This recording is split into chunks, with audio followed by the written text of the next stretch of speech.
100% whole wheat, or at least whole wheat, or 100% whole rye bread. Okay? Whole. It has to say that when you look at the list of ingredients, that has to be the first ingredient.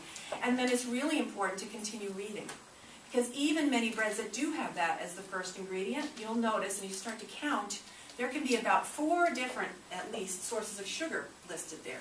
Molasses, honey, corn syrup, whatever, high fructose corn syrup, any number of things. So again, with the best of intentions, you could be grabbing something and not realizing what you're really giving your body. So reading an ingredient list is really, really key. And if you don't recognize it, if you can't read the ingredient or understand it, it's not something that's going to nourish your body. It's going to be something that takes away from your health, because your body has to figure out what the heck to do with this thing.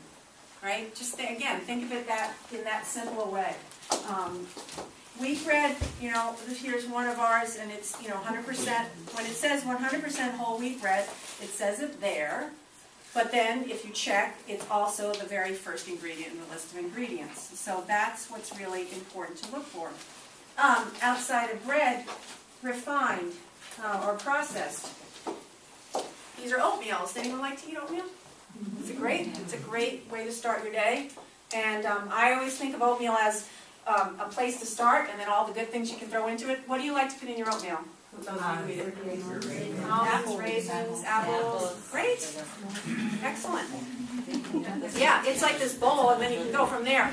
Walnuts, ground flax meal. Anyone put that in there? Got a few nods. Anyone use ground flax meal? Do you know why? I mean, it's just something else you can throw in. Just any cereal that you like, because it's another source of omega-3s, fiber and antioxidants. More fiber, a good thing. So here's, and we can pass it around, but here's quick cooking or instant oatmeal. You can kind of see how that looks in the container.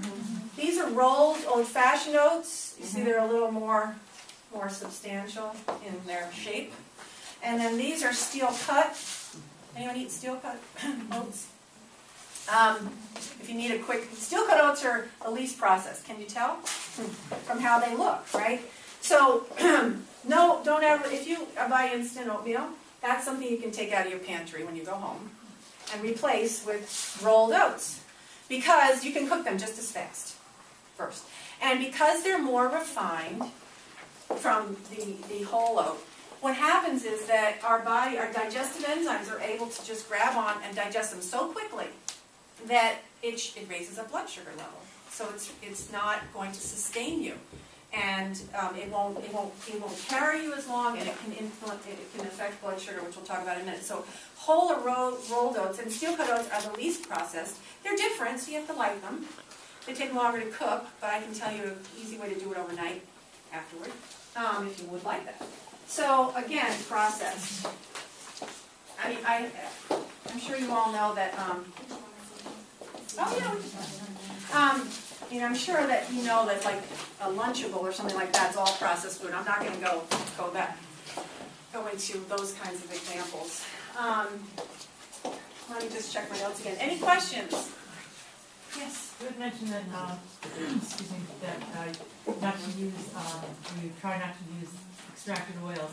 But then you talked about sauteing vegetables. If you're not using extracted oils, what would you saute? I know, that's a really good question. Let me just see if I'm going to... All right. All right, we'll do oils now. And I'm going to... Remember I told you I'm still practicing? Okay, when I started in this job, and they said, okay, so we don't use extracted oils to cook anything. Like, really? Okay. How do you do that? And I had to learn, and I'm still practicing. But what I learned is the reason why gives you the perspective. So listen along with me. Healthy whole foods are the best for us, right? Okay. When you choose an avocado, a nut, or a seed, you're getting the fiber and vitamins and minerals, but you're also bringing a healthy fat into your diet. You need a fat. All right. When you use olive oil, for example, you are also adding a fat in, but it's minus the fiber and the vitamins and the minerals. And so what you have is 100% fat. So we all need to think about, when do we want to introduce exclusively 100% fat into a meal or a dish, And when could we provide, have another option?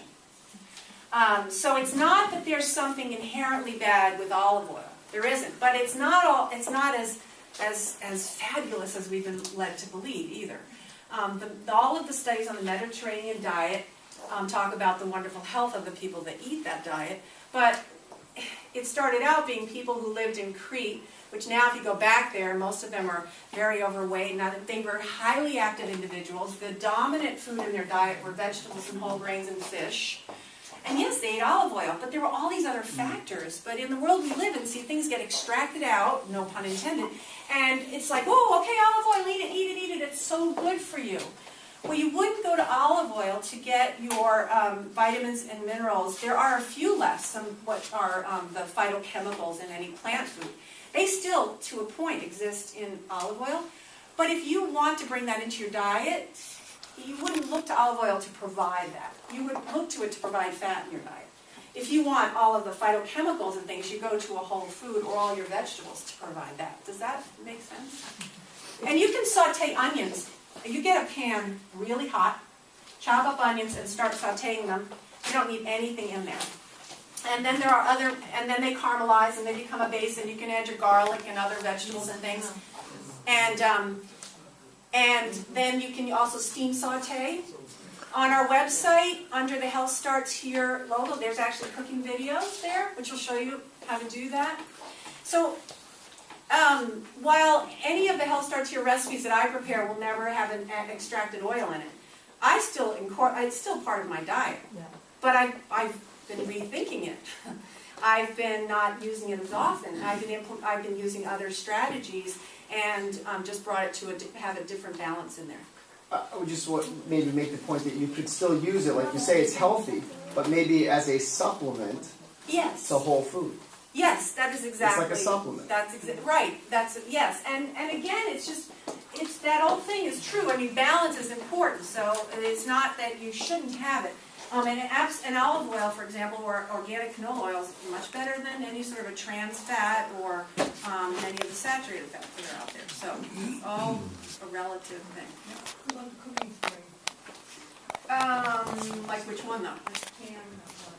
Read the list of ingredients. It doesn't matter if it says organic. I'm trying to think of the one that I was just reading today. Were you? Yeah, look at the list of ingredients. Yeah. So, all right. Let me see. 7:45. Holy mackerel. We should start eating and talking. Yeah. All right, we're going to take a little quick food break and start passing around. So maybe you can help May. You guys hungry? Yeah, we can help. Yeah.